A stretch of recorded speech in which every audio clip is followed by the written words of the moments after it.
Welcome to another episode of the Human-Centered Leadership Podcast. This podcast is dedicated to watching and speaking and learning from other leaders out there who are practicing emotional intelligence and witnessing emotional intelligence in every day of their lives. The idea is that other leaders can listen into this podcast and hear all about emotional intelligence. Sometimes these models that we talk about can be seen to be quite ethereal. Well, we're all about pragmatism. What pragmatic skills can you take away that you can implement in your organization, in your team, and in your personal life to get better performance, better connectivity, and build more trust in your culture? Today's guest is quite a remarkable individual. I came across Sal some while ago now on LinkedIn, and I was blown away by his incisive and insightful views on leadership and culture. Sal has a really strong background in overseeing organizations. Let me just tell you what I mean by that. He has been a member or worked within the Independent Police Complaints Commission. He is currently the chair of the BAME Into Leadership Conference, which is a powerful conference for the FDA trade union, which tends to focus on the higher echelons of leadership across the public sector. And he's a regional director for London at the Independent Office for Police Conduct. Sal, thank you so much for spending time with us today. I know that you've been a very, very busy person this morning, hence the suit and tie. Do you want to just explain that as well? Thank you, Kul. First of all, thank you very much for having me. I don't take this for granted. It's always a kind of pinch me moment when people are interested in what you have to say. So thanks for having me on today. Why have I got a suit and tie on? I'd like to say it's just to impress you, Kul, but that would be a lie. That'd be an absolute lie. The reason I've got a suit and tie on is because I've just done some media work. I've been on LBC radio and I've done Good Morning Britain this morning. And why was I on these two stations? I was speaking about work that our organisation's done. We published a report yesterday on an Operation Houghton, which is available on our website. And it might be something you want to pick up. And the report was published because we're making 15 recommendations to the Metropolitan Police Service about ways that they can improve their culture. And we had done a large series of investigations which spanned a few years, and we'd identified what can be called really canteen culture existing within a number of teams.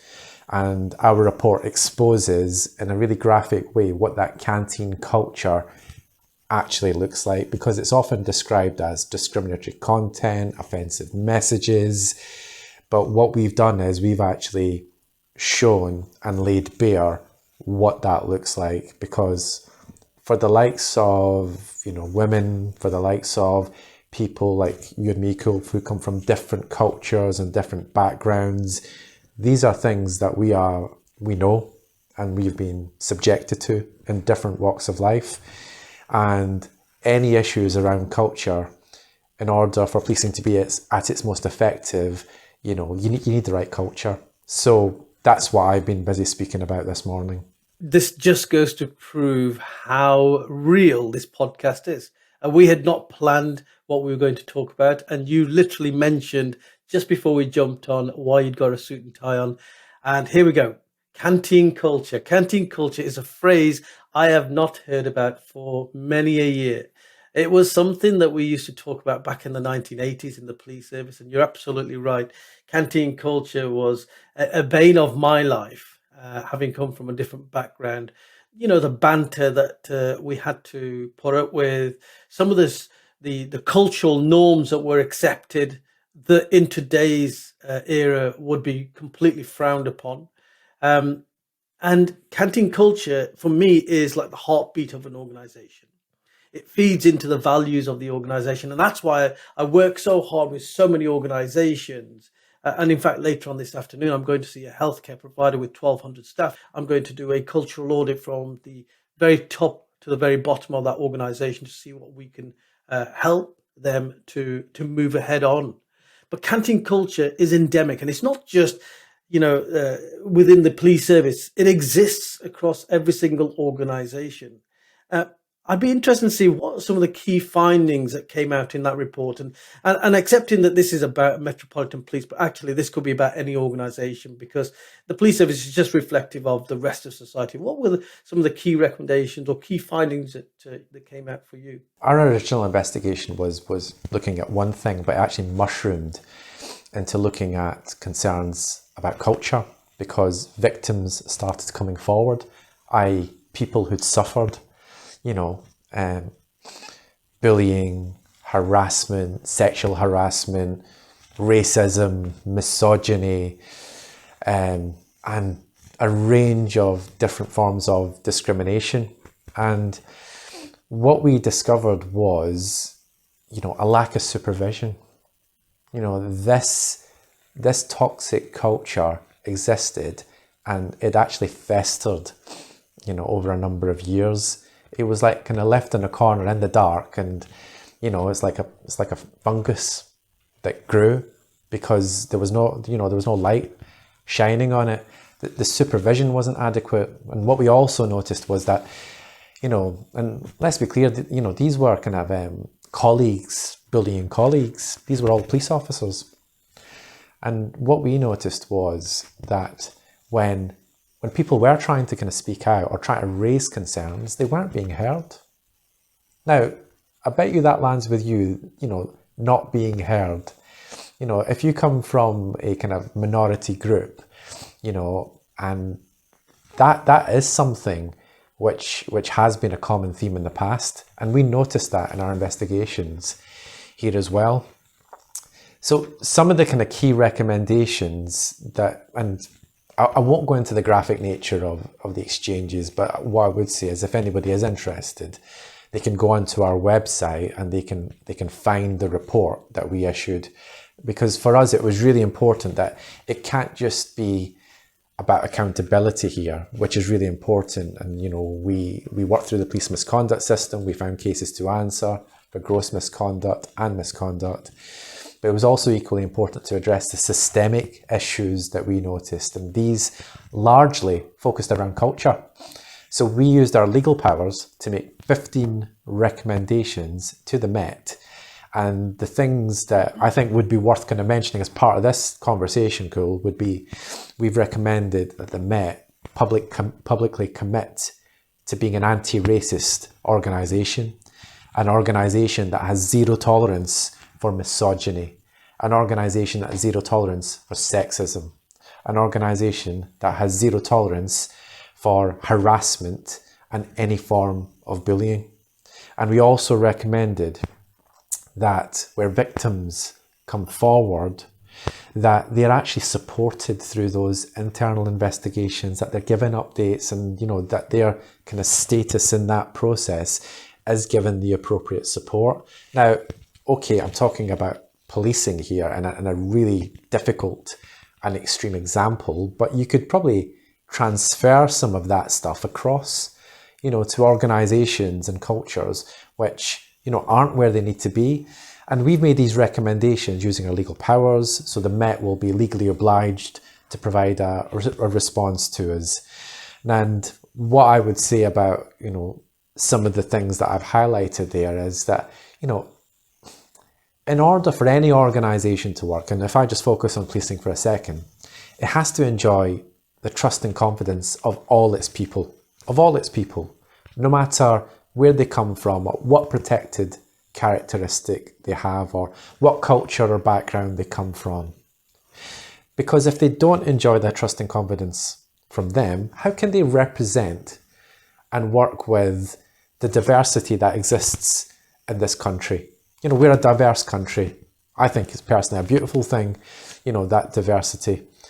And the statements, an organisation makes kind of publicly about its positions on things that we have zero tolerance for these sorts of things. We are anti-racist. It sends a really strong message. It sends a strong message to its people, and it sends a strong message, I think, to the culture and inclusion piece. But all these are critical building blocks, in my view, to getting the external work right. Policing obviously has a really difficult role, a really difficult job. You know that better than me, Kul, having been a kind of former officer. But at the minute, there's a, there is a gap. There is a gap in trust and confidence with some of those kind of Black, Asian and ethnically diverse communities across the country. I think you're so right. I'm reminded of a conversation that I had on this podcast with Andy Marsh, who's the CEO of the College of Police, and you'll know Andy, Sal. And he was saying pretty much what you're saying right now, that the police service are in a very challenging position right now, where trust and confidence of the public is paramount. And there's been a number of issues or a number of events in the recent history that have created some challenges for the police service to regain that trust.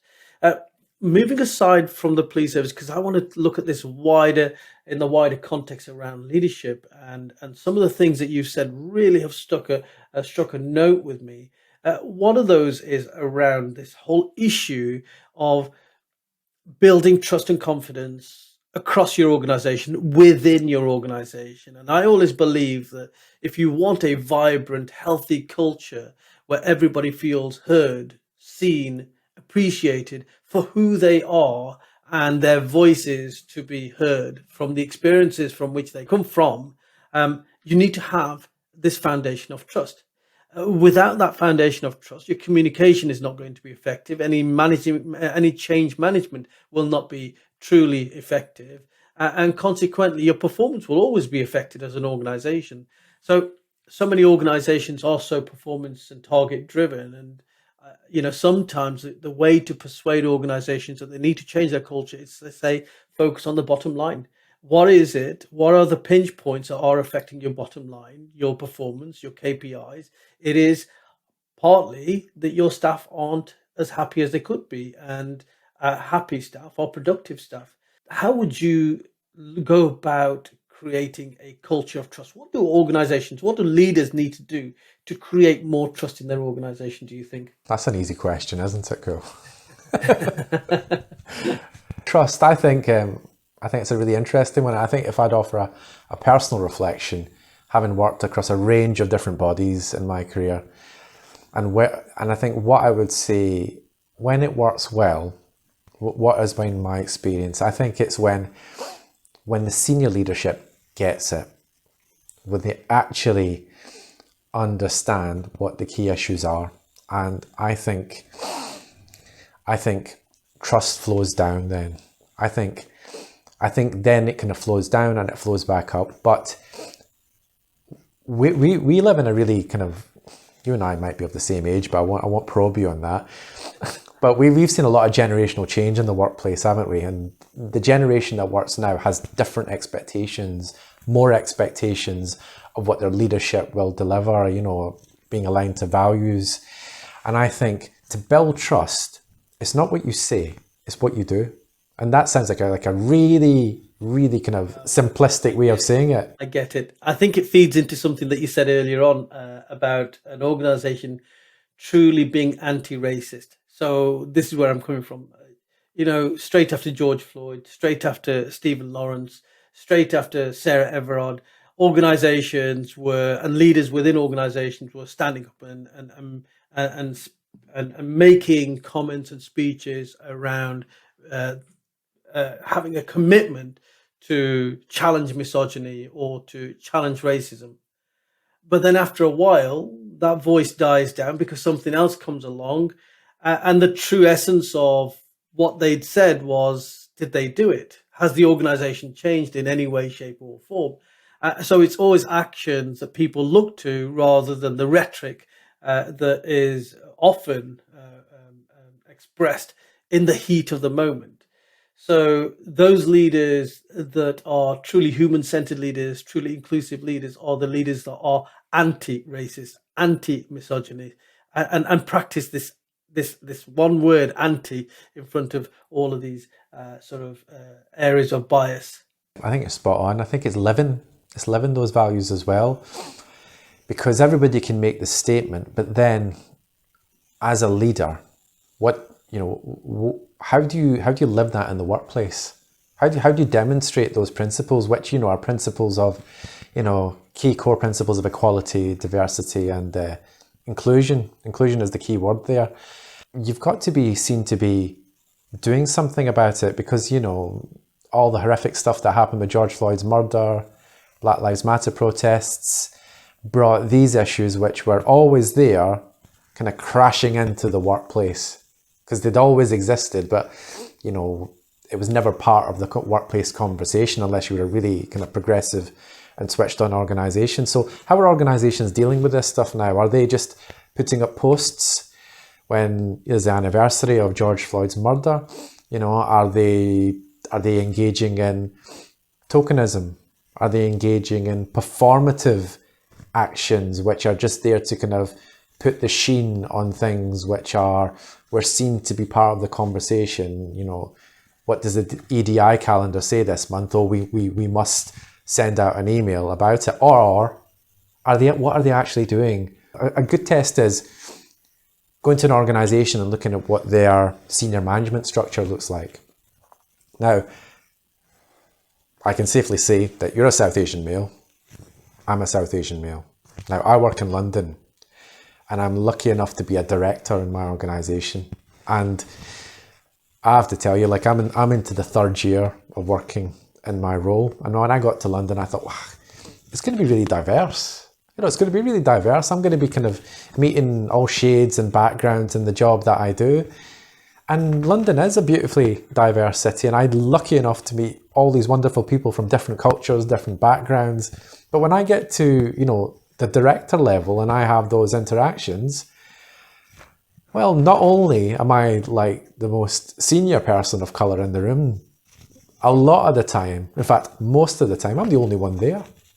And then you look round and you think, well, how can that be right? This is a very, very powerful insight, actually, because if we're talking about you being one of the very, very few very senior Black or Asian people that you come across in London, probably the most diverse place in the whole of the United Kingdom, then it sort of challenges this concept that many organizations have where they are chasing demographic diversity in the sense that they are chasing target-driven recruitment of protected characteristics into their organization. And I wrote an article about this not too long ago. Now, I'll put my hands up and say I was a proponent of that back in the 90s.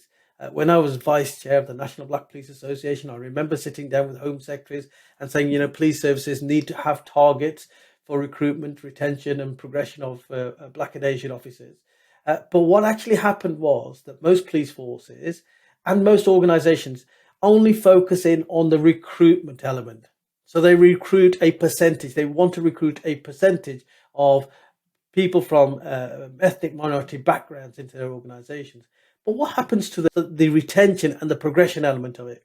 Retention for me is exactly what we're talking about right now. We need to create cultures where people feel heard, seen, valued, and appreciated, and then they stay in those organizations and operate and perform in those organizations very well. And we need to work on the progression element so that we can have more Sal Naseems across London and across senior positions in the whole of the United Kingdom, across all industries.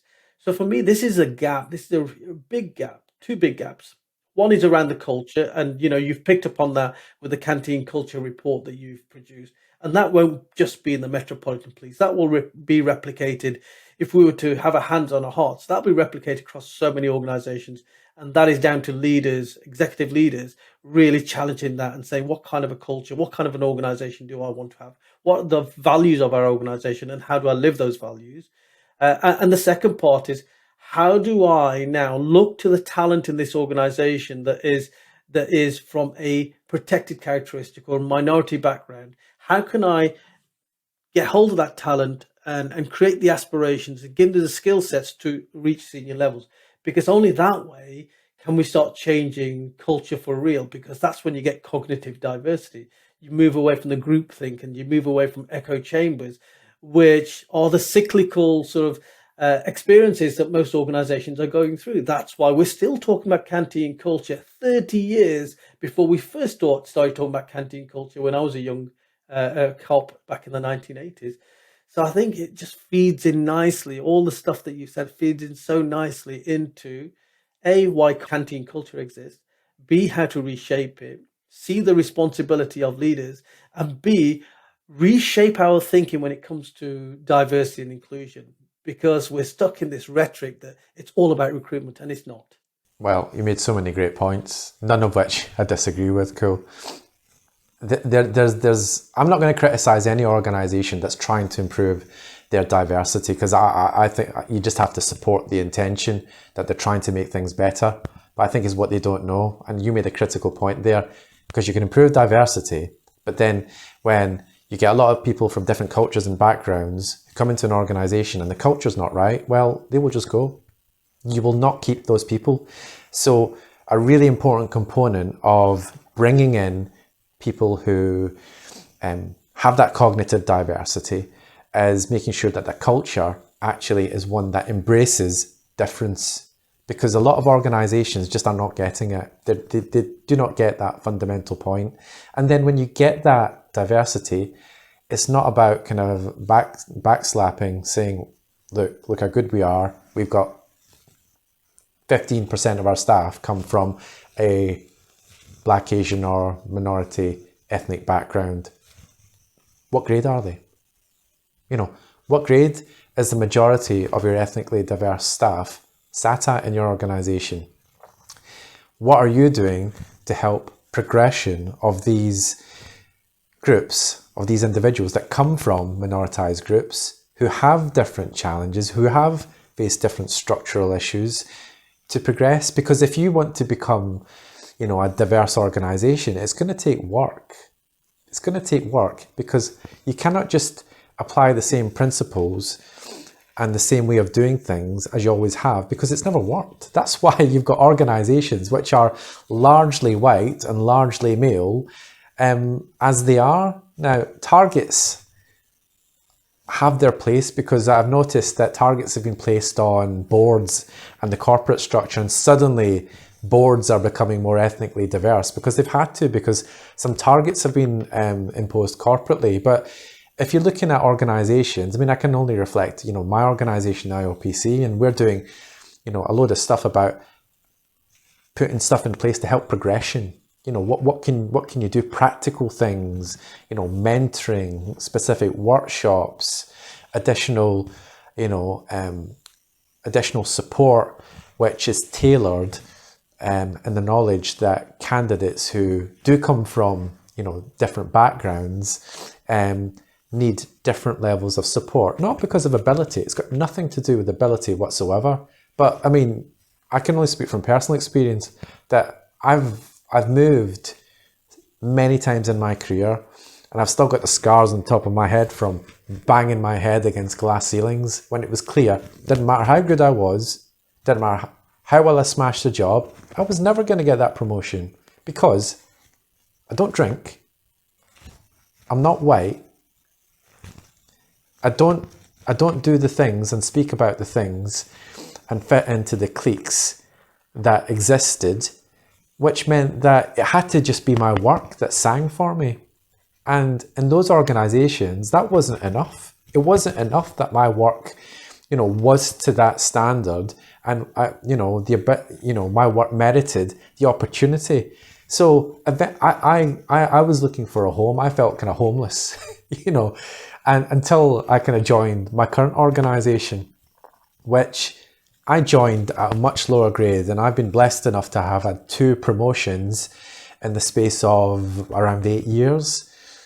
And that has been off the back of, a lot of hard work, but, here it's a meritocracy, but that isn't the case in a lot of organizations, or what I would say actually, most organizations from my experience. But I'm a middle-aged bloke, having kind of had like 20 plus years experience. And maybe there's a naive part of me that thinks, well, maybe it's a bit better for people that are coming through now. But doing some of the other work that I am doing at the minute, I don't think that's the case. I think there's still significant challenges. I think there'll always be these challenges of one shape or another, bearing in mind that all organizations involve human beings. We're complex creatures, aren't we? I very often have spoken to people who want to eradicate bias. Well, we will never eradicate bias because as human beings, it's part of our fundamental nature to have bias. But I think it's about where that bias turns into prejudice, turns into discrimination, and that is what we need to challenge. And that can only be done if we have a professional environment in which we work, where values sit at the very, very heart of our culture. So for me, this whole conversation has been about healthy cultures. It came from a report that you published only yesterday. I'm so pleased because it's been an ad hoc conversation, but such an important conversation, Sal. I really, really appreciate you being here. I think we could have many more conversations around so many different factors of human-centered leadership, and we may well do that going into the future. But for today, thank you so much for being a part of this. I really appreciate it. Thank you, Kul. It's been great to be on your show. Thank you.